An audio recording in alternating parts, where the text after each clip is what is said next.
everyone, and I am Elaine Murray, and I'm the Project Communications Officer for the Caribbean Leadership Project, and we're so happy to have you join us for today's webinar on getting the most from leadership development lessons from the field. So as you can see, it's an intimate affair today, and we hope that today's session will be engaging and have your full participation, all right? So before we get started, we just want to go through some housekeeping matters and to remind you to close all software applications except for WebEx, of course, to mute your phones, your office and your cell phones, and to remind your colleagues that you're unavailable for the next hour or so, to also plug in your internet cable if you have one available, because this tends to give you a better experience in terms of connectivity, and to put on your headset and microphone so that the audio quality will be better for today's session. We also want to encourage you to use the chat feature. I see that most persons have been using it. So to use the chat feature, that you can find that in the participants panel to your right. So if you have questions or comments during the session, feel free to just place your comments and your questions in the chat box. Just type in the chat box and click send, and we all will be able to see it, all right? We will also be using some feedback tools for today's session so that you can interact with us throughout. So in the participants panel above the chat box, you should see the raise hand icon. So if you ever want to ask a question or make a comment, just raise your hand. Click on that icon to raise your hand, and then we will acknowledge you, and you'll be able to engage with us, all right? Beside the raise hand icon, there is a green check mark. You use that to communicate yes if we ask a question. And beside that, there is the red X, and you use that to communicate no. We will also be using the pointer tool in today's session. So to find the pointer tool, go to the top left-hand corner of your screen and click on the arrow facing right. And let me just show you that. All right. You can then click anywhere on the screen and your pointer will be visible. So we are going to test this out right now, and I'm going to ask everyone using the pointer tool to click on the flag for the country from which you are joining us today. All right. So we have Aretha and Melissa from Guyana, Ajodia from Trinidad, Janelle from Grenada, Colleen from Canada, cold Canada, Lloyd from Barbados. Great. So everybody is fully aware how we use our pointer tools, all right? And now we're going into a little warm-up exercise for our webinar, and in today's warm-up exercise, we're going to be making some distinctions between leadership and management. All right, and there may be a few differences in opinions, but we are going to go with the predominant schools of thought for this one. So our first question is, which of these has a short-range perspective? Is it management or leadership? What say you? Use your pointer tool to click on the answer that you want. So most persons say management, all right? So we seem to have a consensus there. And you are correct. So management has a short-range perspective, while leadership has a long-range perspective. Question 2. Which demonstrates skills in technical competence? Is it management or leadership? Laura's out, Colleen, Melissa, all saying management so far, Ajodia, Janelle. Again, there seems to be a consensus. I think maybe some of you saw this before, you know. And the answer is definitely management. Management demonstrates skills in technical competence, while leadership demonstrates skills in selling the vision. Question number 3. Which builds success through employee commitment? Is it management or is it leadership? Which builds success through employee commitment? All right, and it seems like we are going with leadership. I'm waiting to see if there are anybody saying anything else. Cleveland. Welcome, Cleveland. Anybody saying anything else? No? We all agree that the answer is leadership. Leadership tends to build success through employee commitment, while management tends to build success through the maintenance of quality. Now, question number 4. Which plans tactics? Is it management or is it leadership? All right, Laura is saying leadership. Colleen is saying management. Melissa is saying management. Janelle and Aretha is saying management. So Laura is going out there on the limb and saying leadership.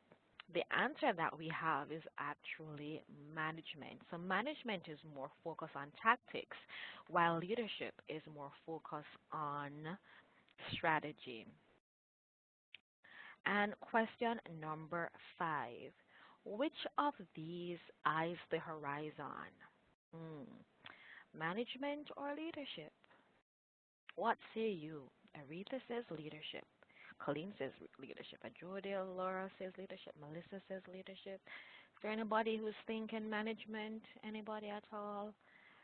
No, it doesn't. It doesn't look that way. All right. So the answer that we have is that leadership eyes the horizon, while management is more focused on the bottom line. Question number 6. Which of these seeks change? Hmm. Management or leadership? What say you? Woo! Seems to have a consensus again. Everybody's saying leadership, and that's what we have. We have that leadership is more about change, while management is more about continuity. And for our final question, which of these challenges the status quo? Is it management or is it leadership? What say you? And quickly, out of the gates, you all say leadership. And that's what we say too. Leadership is more likely to challenge the status quo, while management tends to accept the status quo. So thank you everyone for your participation. I hope this has at least warmed up Colleen in Canada there. And now it is time to get to the heart of our webinar, and it is with great pleasure that I introduce you to our guest speaker, who is our very own Regional Project Manager, Dr. Lloyd Parks. And for those of you who may not know, Dr. Parks has been with the CLP since January 2016. Prior to that, she served for over 20 years in the public service in Jamaica in varying capacities in the Office of the Prime Minister, the Office of the Cabinet, and the Office of the Services Commissions.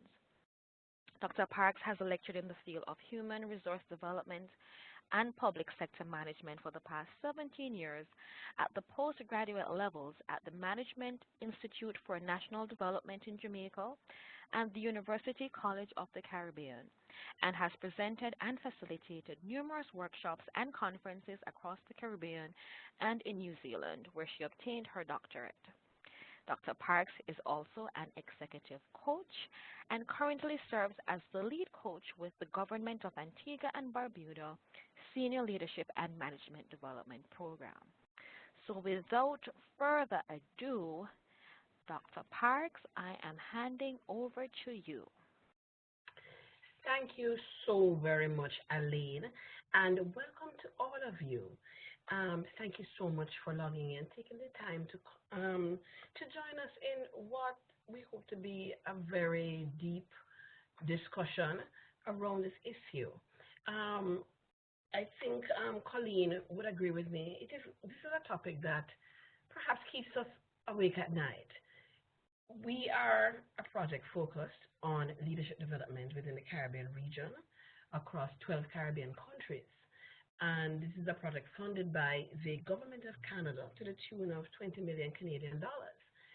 And for that level of effort and investment, the real question is, are our target groups, our participants, the organizations that they come from, are they getting the most from this investment in leadership development? And I know that many of you You have been participants in this program. Have you gotten the most out of it? You will probably supervise people who will be going on leadership development um, interventions, and even more broadly, I think the lessons we learn today, can relate not only to leadership development programming, but also to learning and development more generally. And so that is a question. I know Georgia, for example, Denise, they work specifically in that area of learning and development. And so that's always that question. Are we getting the most out of all of this investment and all of this effort? And so what I want to ask you before I get into what we're covering today is, what do you think are the factors that will help organizations get the most out of leadership development? And you can either type in the chat. Um, the numbers are not a lot, so you could actually raise your hand, and I could unmute you, and you could talk, and you could share. What are your own thoughts? What do you think are the factors that will help an organization or the people in it, people who participate, get the most out of leadership development? So you can raise your hand or type what you think are your own thoughts in the chat.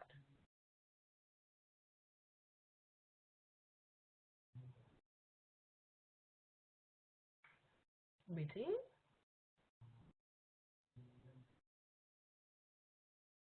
I'm not seeing any hands. People might be typing just a tad slowly.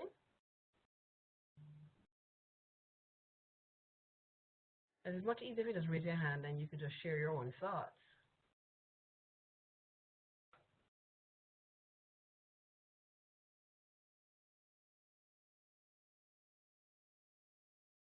So Minister says, facilitating operational culture. I like that, Melissa, and in fact, we're going to talk a little bit more about that. Any other views? We'll probably take one more, and Jody says, providing the person with the opportunity to be innovative. Colleen, I see you have your hand up. Let me get to you. Yes, Colleen. I agree with all that is written, but I think also that a person's quest, a person's curiosity, a person's desire to grow will happen regardless of the environment that you're in. If you're committed to something and you want to grow, it will happen. I quite agree. And the thing is that I think everybody has a little bit of piece of that puzzle that we're trying to look at today. So let me go to some of the other comments that are here. So Jody says, providing the person with an opportunity to be innovative, right? So that speaks to, actually applying the learning from the leadership development programming. Denise says, project teams are assigned to treat specific issues in the organization, which will be led by the person training leadership. So again, it also speaks to the transfer part of things, how you actually use what you're actually learning. Janelle says a culture that encourages innovation and open-mindedness. So it's also about what kind of culture that we're actually engendering to get the most out of leadership development. And Arisa says treating leadership development as a priority. So all of that, I think all of the elements, all the comments speak to different elements of some thoughts that I want to share with you today. And also we will continue to have that discussion. And Georgia also adds another thought, shifting from a management mindset. And I think he means shifting not just from a management mindset, but shifting to a leadership mindset. So today, we are going to be looking at two of the factors. And if you look at all your various comments, the objective of today's webinar really focuses on both of these objectives. Now, I noticed nobody really spoke about the actual learning and development initiative itself, the intervention. And that does play a part, having very appropriate and robust needs assessment, proper design and delivery of the program. That is important, and it's maybe a few webinars topics in and of themselves. However, what we're focusing on today is the very things that we've all raised in our comments. And it is one, understanding what the role that managers and supervisors play in helping organizations and individuals to get the most out of leadership development. And so that also is speaking to things like what Janelle said, creating that culture of innovation, that open-mindedness, prioritizing leadership development. All of that is important. And it is how managers and supervisors carry out their role that helps to engender all of that. And the second objective is understanding the role of the participant in getting the most out of leadership development, which is what Colleen really spoke to, the fact that it is something that the individual has to also contribute and invest in order to get the most out of that. So I'm going to share with you a story. I'm calling it A Tale of Two Employees. The story is not my own, I admit. It's a story that I heard in a lecture years ago given by Robert Brinkerhoff. For those who are very much into the field of training evaluation, he is considered one of the gurus. But he uses storytelling as a method of evaluation. And so, and very much akin to what we do in the CLP when we capture video testimonials from participants. And so he told this story, which I think is relevant. No, it's about sales training, but I think it's just as applicable to the leadership development context. And this is it. So Robert Brinkerhoff was engaged by this particular company to carry out a 1-week intensive sales training for sales managers. And so one employee, and so he got these stories when he did the follow-up evaluation of the training program. And so one employee said, before I went on the training, I was really struggling. I wasn't doing very good on sales. I was having a lot of challenges. And his manager was very supportive and tried to assist, but he was still having those challenges. So one day, his manager called him into a meeting and gave him the material around the course and said, look, this program is going to be put on by our head office, and went through what the program is about and said, look, I'm going to recommend you for it. And they had a couple of discussions about what the program would be teaching, what it would be about, what he might gain from the program. And so he went on the program for the week. It was a residential program. He said it was excellent. He learned a lot. When he came back to work, the manager had a follow-up meeting with him, and they developed a little plan of action. How is he going to take what he had learned to improve his sales tactics?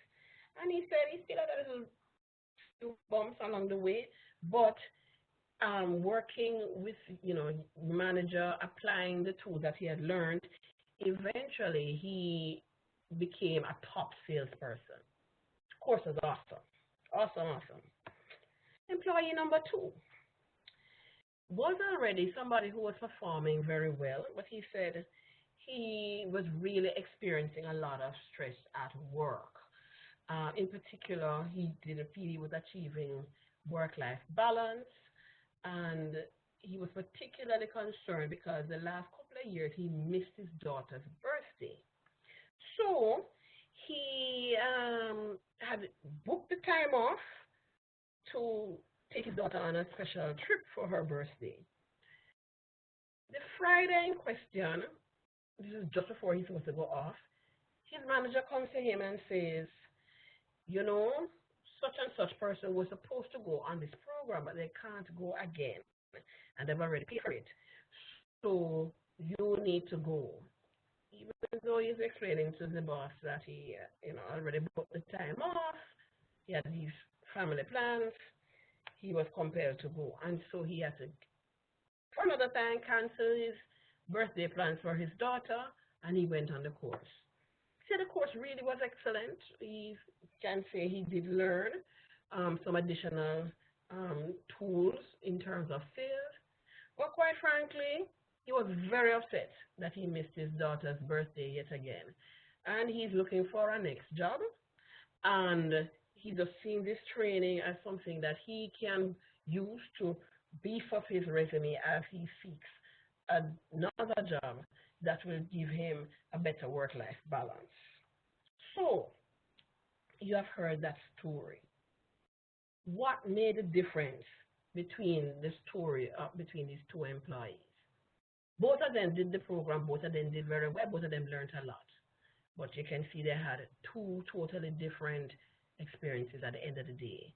What accounted for that difference? And I want to encourage you, you can either raise your hand or you can put it in the chat. So, Colleen, is that a hand from before or it's a new hand? New hand, no? Old hand. All right. Old hand. Okay. Any thoughts? What made the difference in the experiences of the two employees? I know people might be typing, so I know you're going to take a little time to type. Laura, you have your hand up. Let me unmute you. Go ahead, Laura. Am I pronouncing your name correctly? Yes, you are, Laura. Okay, go ahead, Laura.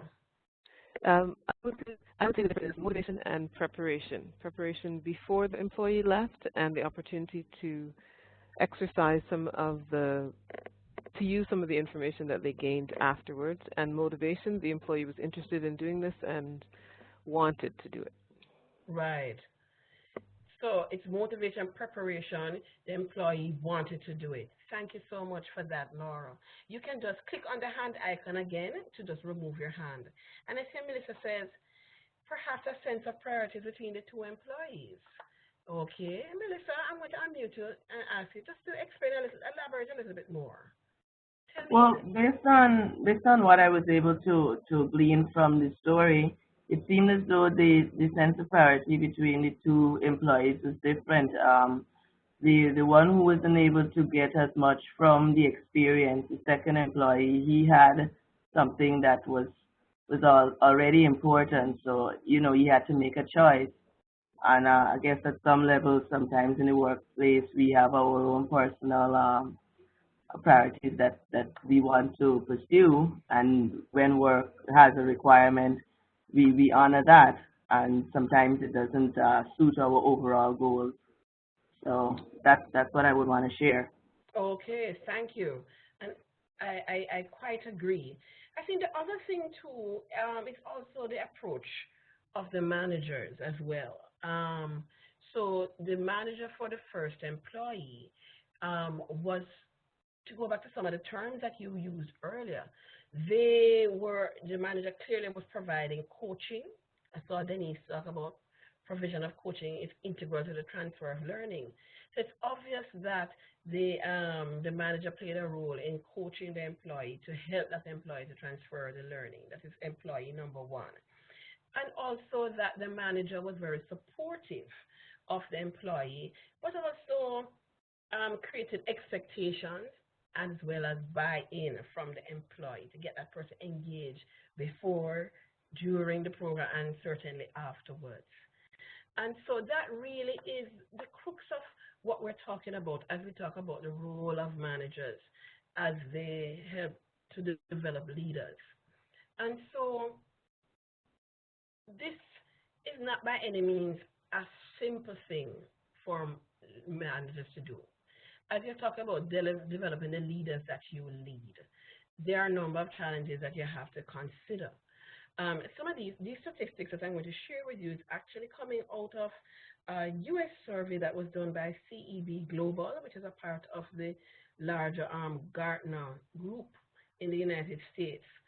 And they found that some of the challenges, they're really asking, the survey was overall, what was the state of managers in terms of their role and the exercise of their role in developing their employees as leaders. And they found that generally people are overstretched, and I think all of us can relate to that. People are overstretched. They found that 35% of managers' time was spent in meetings. That on average, 122 emails were received and sent daily by the managers. And you can imagine for some people it'll be more, some people it's gonna be less. But there's a lot of time that is spent doing other things not related to their role in terms of leading and developing their employees. And they also found that a lot of persons, might complain, why don't they do these things? But they lack the confidence to develop their direct reports. However, leadership development is a responsibility that leaders have to engage in, and particularly in our Caribbean context. There is that need. This is the reason why we have this particular project. But even outside of our project, one of the things that we are recognizing from the data that we are collecting as we are moving forward to look at the sustainability of our project is that between now and the next 4 to 5 years, we are going to see a turnover of senior leadership in our public services at the permanent secretary level up to about 60% on average. In some countries, the percentage is actually much larger. So there is that need, even on the basis of succession. And it's not just a matter of simply putting people up in positions, but are they developed? Are they prepared to actually assume these leadership roles successfully? So there is definitely that need. It's not something that we can avoid because the environment in which we are working in, whether it's private sector or public sector, is one that is complex, and it is increasing in complexity and requires a different kind of leadership, a leadership that can look at the future, do the visioning, and create the changes in public service delivery that our countries require in order to become developed, to actually achieve sustainable development. The other thing too is that leadership development, there's a lot of interest in that area, not just generated by our project, but when you look worldwide, there's a growing investment in leadership development, and it is not cheap, let me tell you. So if I were to use, I talked earlier about the Canadian funding. It's $20 million over 7 years. 20 million Canadian dollars. It's a lot of money. Okay, the average leadership development program that you have, whether it is in public sector or private sector around the world, the cost of that is actually per participant going to range anywhere from $10,000 US to around $18,000 US, depending on the length of it. Okay, so this isn't a cheap investment. Okay, and so the things that we're going to be sharing here is not for this kind of follow for the 1 day thing or a half day thing. This is really about looking at those investments that are longer term, perhaps more costly in terms of investment of time and other resources, and really seeing that given that investment, what are we going to get out of it? So it's not enough to say where people are overstretched, but there's a need to develop those leaders, or else we will pay the price, and there need to justify why are we spending all this time and resources on leadership development. So I'm going to ask you to answer a few questions for all of us, so we can get a little more discussion here. And so how often do managers assess readiness for leadership programs? So people, say like CLP, they've put out a call for applications, but do people actually do this kind of assessment, or do they just send up any and everybody? So I'm going to ask you, there are 4 options on the board, and to use your pointer tool to point to what is your experience, not what you think is the right answer, but what is in your own experiences. How often do managers assess readiness for leadership development? So Laura says none of the time. Laura. Denise says yes, sometimes. Arita says sometimes. Jodia. Melissa. Risa, yes, says sometimes. And Jenna says none of the time. Anselm, welcome Anselm. Answer says yes, sometimes. And you can see nobody's saying yes most of the time, and nobody's saying yes all of the time. And so that means, therefore, that we are not necessarily getting optimal assessments being done. Okay, and I know Elaine and Colleen and others who know me can attest to the fact, because of my HR background. I mean, one of the things I'm very passionate about is this business of selection, selecting the right persons for the right jobs, and selecting the right persons for leadership development programming. And here is the question that we really must ask ourselves. One, do managers know what to look for to determine readiness, to determine whether an employee is ready for a leadership development program? That is one. The second thing is, do um, do we have those expectations of managers? So every manager has some other manager. But do we actually expect it? Are the systems in place? Are they so trained? Is it a requirement?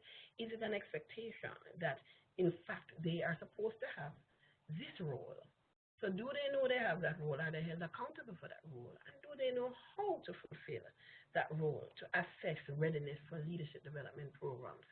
So these are some questions to think about as we consider this topic. Let me go to the next one. Using your pointer tool again. How do managers get involved after learners attend programs?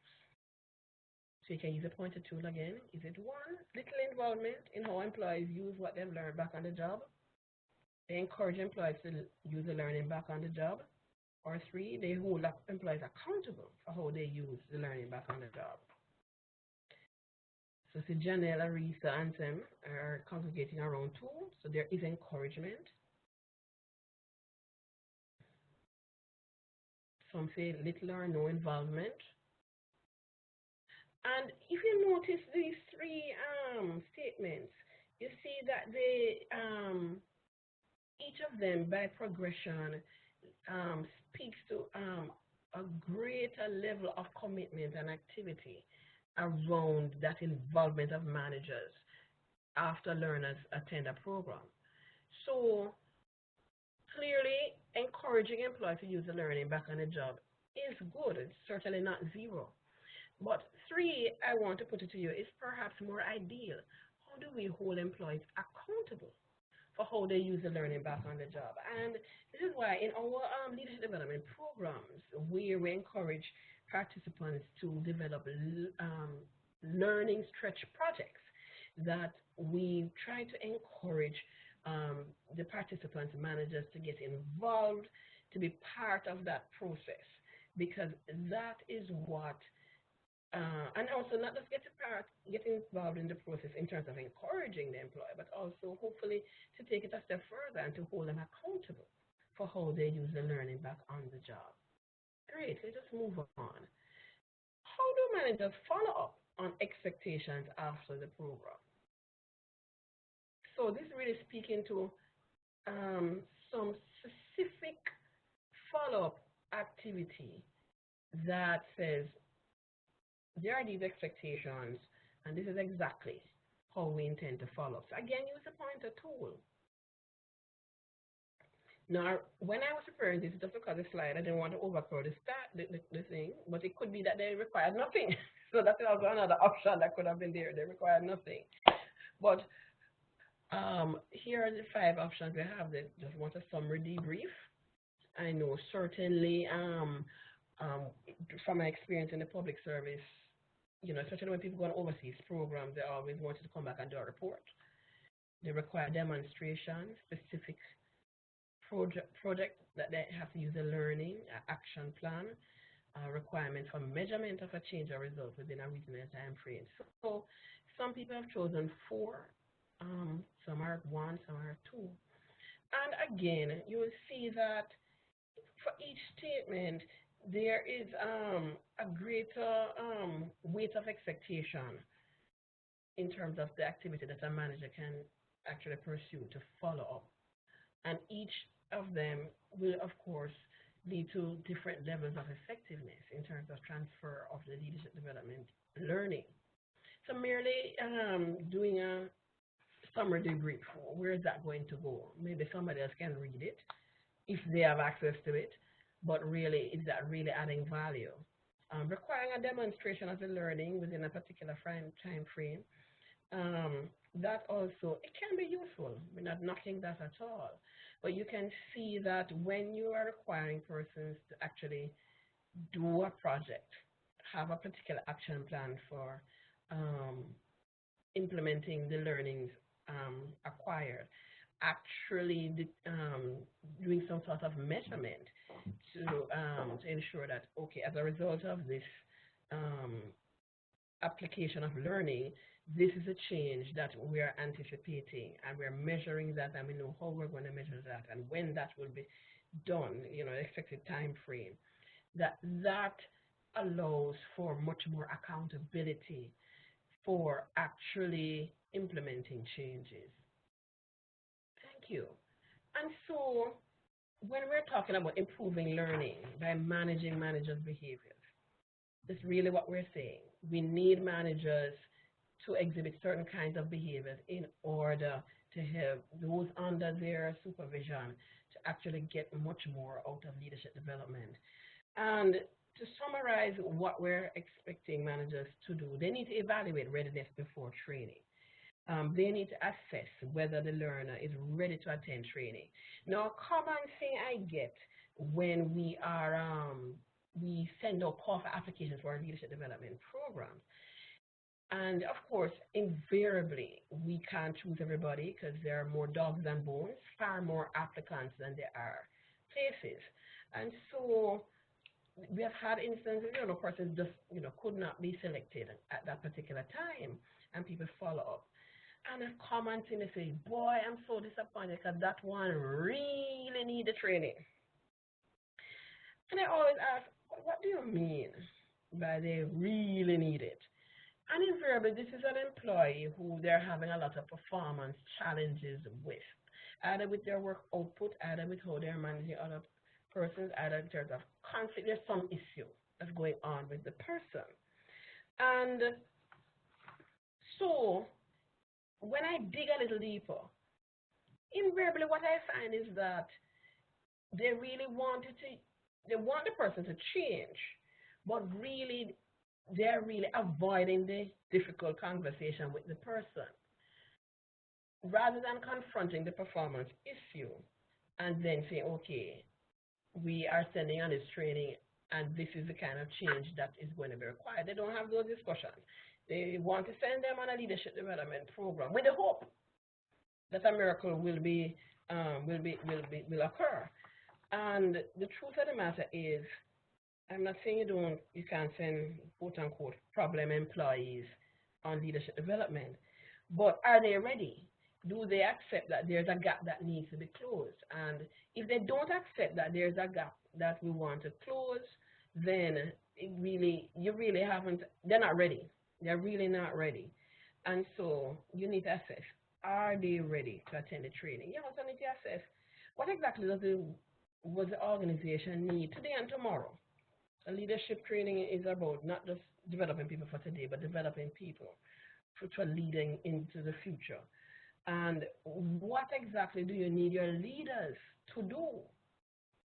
What kind of leadership is required for the future in your organization, in your public services, etc.? You need to set expectations before attending. Can new managers do that? And one of the things that strikes me is that I'm not sure, there's a lot of material that goes out with any leadership program, whether it is those done by our project, whether it is those done by Harvard, etc. They have all the material, what is going to be covered, etc. If there's information you don't see, you can easily request that information and get it. But it's amazing, people don't necessarily ask those questions. Well, what does this program actually cover? Because, and then what do you expect that they're going to be learning? And you need that kind of information beforehand to have that conversation. So you need to set that expectation, share what should be learned and what should be applied back on the job. And it's not really just in a dictatorial manner, but it's really a give and take. It's an engagement with that employee around where it is they are and where it is that you want them to go and where the organization needs to go. And they're getting involved during and after the training. And I say during and after because depending on the nature of the training, some leadership might be a one-off thing. If it's anything like our program, it's done over the course of time in a modular way. And so you need to get involved. In this case of the story that I told you, I mean, it was a one-off, one-week program, and the man just certainly got involved after. But getting involved, getting people, getting to know what did they learn, how did it go, and how can it be applied.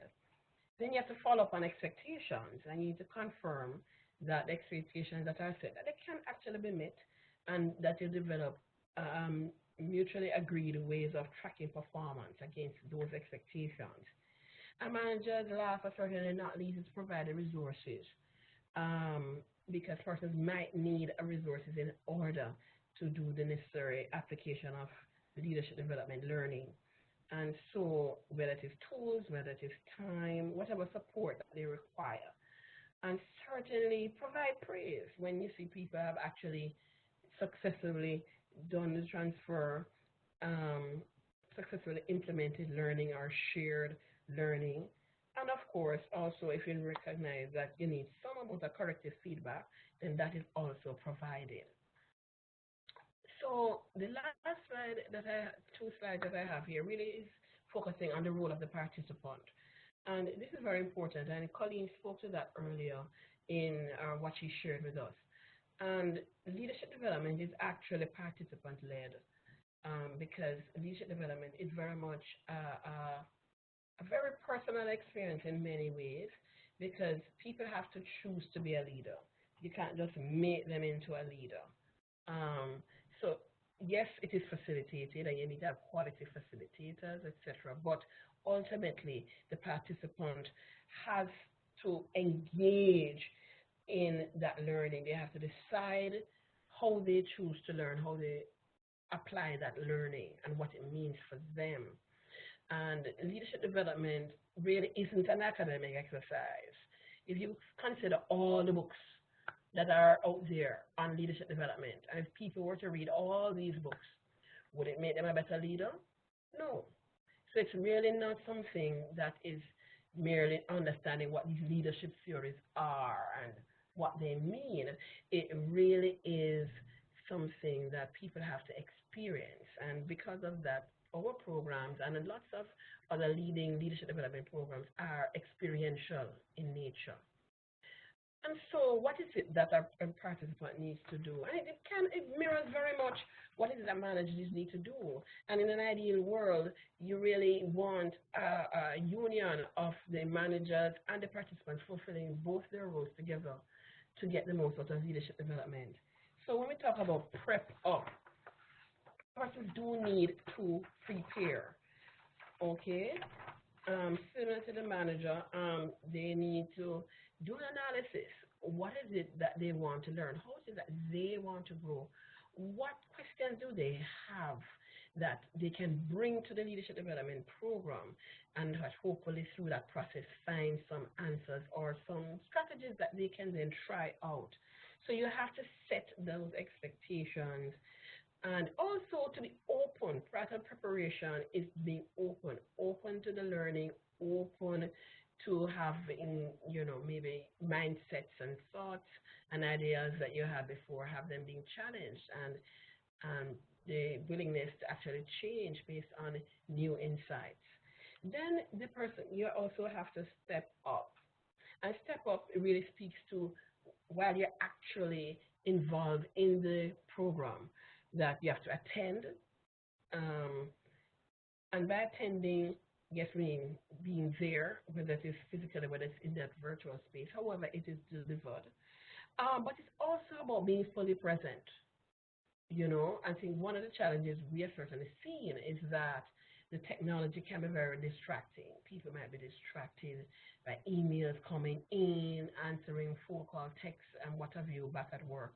It's very important to be fully present to get the most out of it. All right. And stepping up also talks about that willingness and making that effort to make those connections between those expectations, what you're learning, and how this applies on the job, how it can actually be used to improve your own performance. And that's one of the reasons why in our program we do a lot of reflection and journaling, where we encourage people to write down what they have learned and to actually document exactly how it is that they're going to use the learnings, share those learnings when they go back on the job, etc. And then follow up. So you have to revisit those expectations, which is why it is so good to actually document. Revisit those expectations. Actually set up a plan for execution and actually execute. And that is going to be very important, because the truth of the matter is that ultimately, how you benefit as an individual going through leadership development is going to be really dependent on you. While we have talked about the manager's role, like Melissa pointed out earlier, there's also the role for the person's motivation. What is their motivation for going on this program? And so you have to then determine, the individual has to then determine how do they actually plan to use it. And they have to actually do their own self-assessment, to review their own performance, and to actually seek out support. If they need further support outside of the program, to actually seek that support, ask. Because we know that many managers really don't do all these wonderful things we're spoken about. But sometimes they will do it if they're asked. But the participant has to have an ask and a proposal to actually share and to make that argument for, how this can be applied and how to benefit not only them as an individual, but also the unit or the work organization. So, those are my thoughts that I'm here sharing. And I'm going to just open the floor now to any questions or comments that you have. And I'm looking in the chat, and I noticed that Denise has said, managers need to understand how leadership development will impact the bottom line in public service organizations. Example, contributing to employee morale, organizational performance, productivity. Thank you for that, Denise. And so, Colleen, I think you have a new hand. Let me unmute you. Go ahead, Colleen. Hi, could you go back to the slide about the role of the manager? Is it that one? Yeah, so this one? Yeah, the previous one, yeah. Yes. So, yes. So as you were talking about that, I was thinking of an analogy that something everybody in the government already does. So we know how to do it. Anytime you get a consultant in, there's always prep work that you have to do to get the organization ready or the team ready or just yourself ready for this consultant that's coming in. We never give it a consultant assignment, just say, here you go, off you go by yourself, don't interact with anybody, don't pull information from anybody, don't share information. They always have to be prepped in. They always have to be supported in their information gathering or whatever work it is that we give them to do. And they always need to exit in a specific way. So we do that for consultants coming in because we know we have to. But there's something about the learning that it's either the absence of a coaching conversation or the absence of a difficult conversation in the example that you used earlier that is uncomfortable for a manager to do to prepare themselves and the organization for the learning that this person is going to come back with, or to inspire this person to go and to do the learning. But the competencies are almost all there. It's just, why don't we apply them as often as we should? No, that's a very good question. And I think part of the answer to that, why don't we apply it as we should? And I think part of it is that we do have weak succession systems, and we really, in many parts of our organizations, we don't have that culture of succession. So People don't share information, so you get to find it, weak knowledge management, weak knowledge sharing, this holding on to information because we don't develop that culture of understanding that when people do will leave, people will move on, the organization will change, it's going to be dynamic. I mean, I can share from my own experience. I spent most of my years in government at the Office of the Services Commissions in Jamaica, which is the secretariat for the Public Service Commission and four other service commissions. And when I joined, people studying and upgrading their qualifications and their skills was almost a no-no. It was just not the culture because the head of the organization at the time was one of these people who left high school with senior Cambridge. Those people are old enough to know what senior Cambridge is or was. And he worked up the ladder, joined as a clerk at the bottom of the organization, and then working all the way up to the head of the organization. So kind of felt that's how everybody should be. But thankfully that person, well, sounds bad to say thankfully, but that person eventually retired. And the next two heads of the organizations had a very different view. And so by the time, we're now 3 or 4 years after that person retired, the culture completely changed. Everybody was going back to school. And it turned out to be something that was hugely beneficial for the organization because the organization started to go through a lot of rapid changes. And in fact, we needed employees who had broader skills that they could step up into the new roles that were required. And so one of the things that we did was, one, we would encourage people to study. We would want to know what they're studying. I would encourage them, although they're doing academic programs, many of them were doing programs that had a lot of practical components, and they had to do various projects that were work-related. And we say, always do your projects based on something here, and we will support you. And we would talk about, okay, we need, for instance, we needed to change our organizational structure. And so we asked one of our student workers, he's an employee, but they were also studying part-time, say, would you be willing to do your project, your final project, on the restructuring of the organization? And that's what the person did. And it helped us to get a new structure, free of cost. And also it was actually, the person was huge benefit to the person. They had the top project of their graduating class.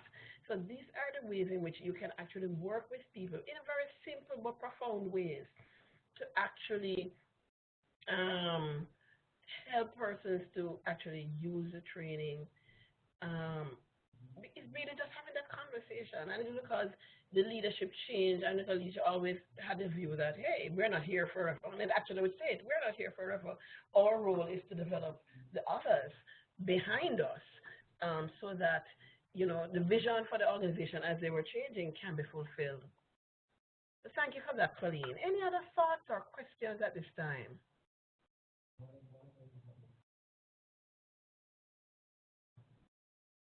I'm looking in the chat. I'm looking for other raised hands. Denise, I'm going to pick on you because I know I can. And I saw the statement that you put in the chat about when I look at my own organization, manager see this as I'm being too busy. So can you just elaborate and tell me what do you think we have to do to change that mindset? I've unmuted you, Denise. Okay, thank you. Good morning, everyone. Good morning. Are you hearing me? Hearing you loud and clear, Denise. And Denise, by the way, for the others, she joined a little late. Denise is joining us from Trinidad and Tobago. Denise is an alumni of our leadership development program. Oh Lord, can you imagine, Denise? I've forgotten the name of your cohort. I know it's cohort 4. Positively explosive. Yes, C4. Yes. And Denise also serves another dimension of our project, our second action research roundtable. She's a member of that, looking at the enabling environment for leadership development and practice. So, Denise, thank you so much for joining. So, Denise, just elaborate on the comment you had in the chat. Yes, I think I don't think that most managers are aware of the importance of leadership and the impact of leadership on the bottom line. But the interesting thing is that many times the staff are aware. You know, like employees will say, we were going through our strategic planning exercise, and the employees said, we need leadership development in our organization because they have seen the impact of strong leaders as compared to more ineffective leaders, you know? Yes. And so I think we still need to raise awareness of the importance of leadership and its impact on organizational performance. And I want to throw that question. Thank you for that, Denise. And I want to throw, Denise, you could probably answer. Anybody else can answer. How do we raise that awareness? Well, the interesting thing is, and I look forward to hearing from others, yes. I really think the bright spot competition, for example, where we can show the impact of having persons, you know, alumni of the CLP program coming together and working to solve wicked problems in public service organizations. I think that will help to raise awareness of the impact of the program. Okay, great. Thank you so much, Denise. Any other questions or comments at this time?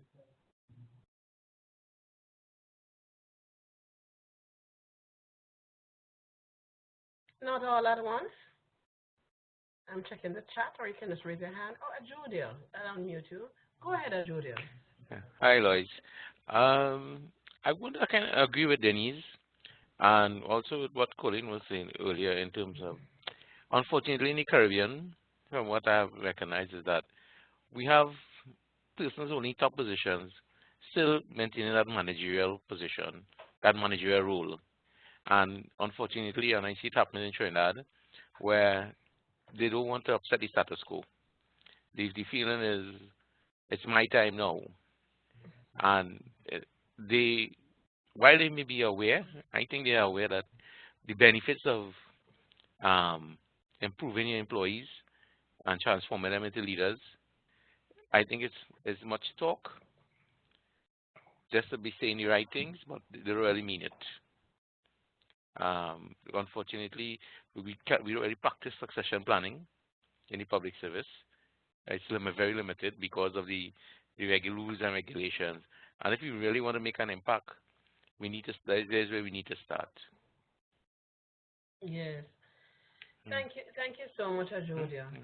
And as I listen to your comment, I mean, another question I would probably throw out for others to answer is, what do you think would need to be done to create a culture where there is a greater emphasis on leadership development and learning and development in a more meaningful way in our public services? Is there any thoughts around that?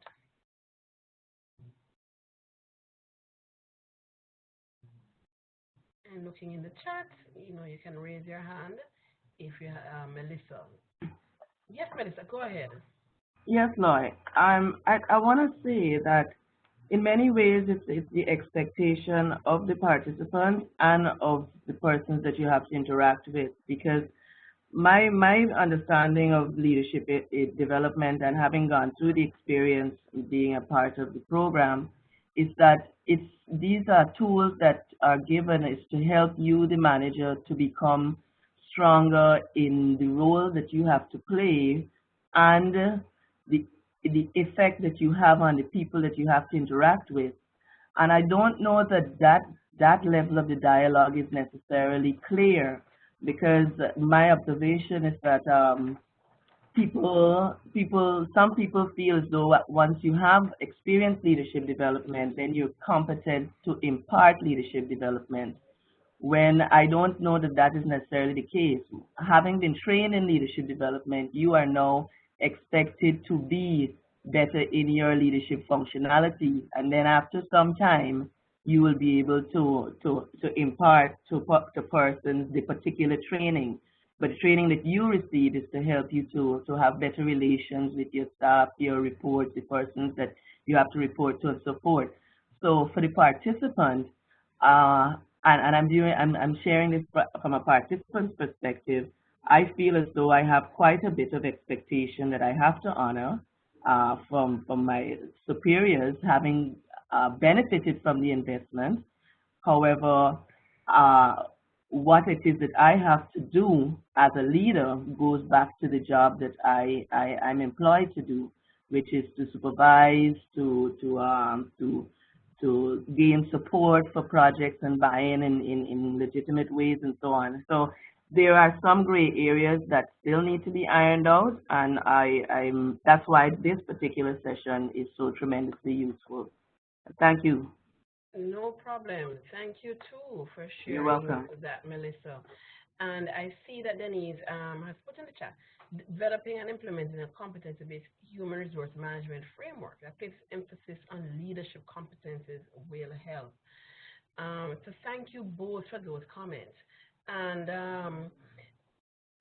I want to just to close off by talking a little bit about some of the work that we are doing as we are working on the sustainability of leadership development for our Caribbean region. And Melissa makes a very valid point. Simply because you have been trained as a leader doesn't necessarily mean that you are competent in actually delivering leadership development programming thereafter. That really is a whole other skill set in and of itself. And some of the work that we are doing, our project has a number of what we call pillars. I talked earlier about the research component of our project. Another component of our project is our communities of practice. And we have been working on developing competencies in the area of leadership development programming. And the programming includes not just the facilitation, but the design and the evaluation. And so even among that community of practice, you will find, some people might be very good at design, not necessarily as good at delivery, And so we have to actually develop that those competencies and that community of practice that can actually then support leaders in actually doing the ongoing sustainable leadership development programming. And so I really just want to thank you all for coming. We have come almost to the end of our webinar. And let me go back to the end. And so I want to tell you about the next webinar. This is our final one for this calendar year. Our next one will be on January 18 next year. And it will also be looking at how we build our community of practice. Our presenter there will be somebody from our community of practice, Miguel Christopher, Chief Training Officer for the government of Antigua and Barbuda. And she'll be sharing about Antigua and Barbuda's experience with implementing their leadership development programming. This was actually her Learning Stretch project when she was a participant with cohort 6 of our leadership development program. And a lot of very, very interesting lessons that I believe that will be very useful for the other countries as we are all trying to develop that capacity around leadership development programming. And so I want to wish you all the best. I may not get to speak with any of you again for the rest of the year. Have a Merry Christmas, Happy Holidays, a wonderful New Year. And we would just invite you before you log off, if you would just complete our poll. And so Elaine will be launching the poll. It will come up on the right-hand screen. It's very short. And just ask you to just let us know how you found this webinar. We really do take your assessment into account as we always are trying to do better to improve um, our webinar offerings. And at the end of the poll, there's actually a section for those additional comments.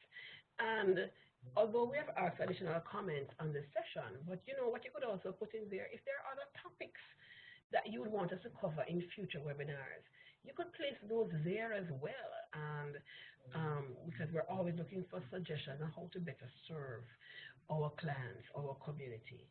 So wishing you all the best. Enjoy the rest of the year. Keep safe.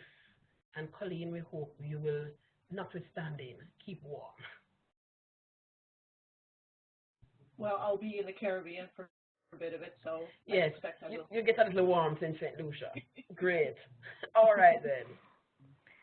Well, Lloyd, I just want to thank you as well just for this excellent presentation. Thank you for sharing. And thanks to the participants for their participation and for just their contribution, which enriched the discussion. And I too want to wish everyone all the best for the season. And if you're celebrating Thanksgiving today, happy Thanksgiving.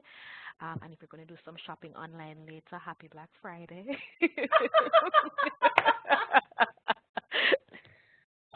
Shopping. And I'm sending warm thoughts to Colleen, and hopefully she'll warm up soon next week when she gets here. The next couple of weeks when she gets here. So take care, everyone, and thank you so much for joining us, and hope to see you sometime soon. Well, good.